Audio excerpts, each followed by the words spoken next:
before the first light touches the horizon, Hassan is already awake. He moves the way his father moved, and his father's father before that. Quietly, deliberately, with hands that know rope and salt and net better than they know anything else. He is 58 years old. He has fished the Arabian Gulf every single day of his adult life. This morning, like every morning for the past 2 years, he will come home with almost nothing.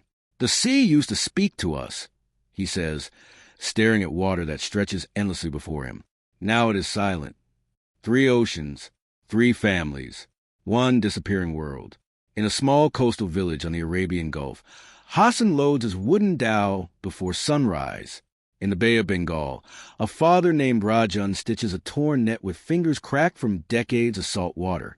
On the West African coast in Senegal, an elder named Moussa teaches his teenage son the ancient technique of reading the currents, a skill he learned at age 7, a skill that may never be needed again.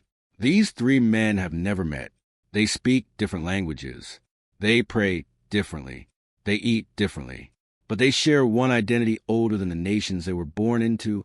They are fishermen, and the ocean is dying beneath them. It didn't happen suddenly. That's what makes it so cruel. The fish began disappearing slowly. First the big ones, then the medium ones. Now even the small ones are scarce. Industrial trawlers from wealthy nations dragged the ocean floor clean, scooping up in 1 hour what a village would harvest in a month. Rising sea temperatures have pushed the remaining fish deeper and further away. And the coral reefs, those ancient underwater cities that nurse entire ecosystems, are bleaching white and crumbling like old bones. Hassan's son, Tariq, is 24. He left for the city 3 years ago. He works in a warehouse now.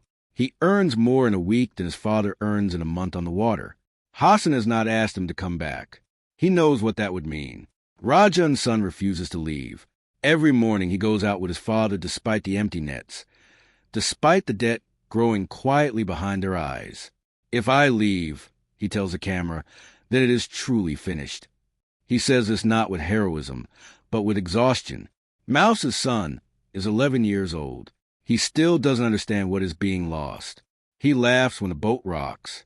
He loves to see the way children love things, completely without fear. His father watches him and says nothing.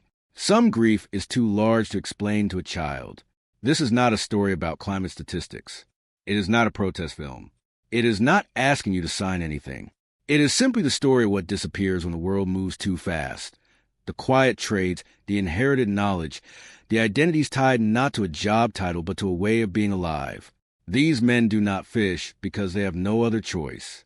They fish because without it, they do not fully know who they are. One family will eventually sell their boat.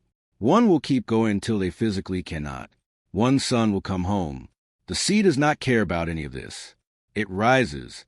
It warms. It empties.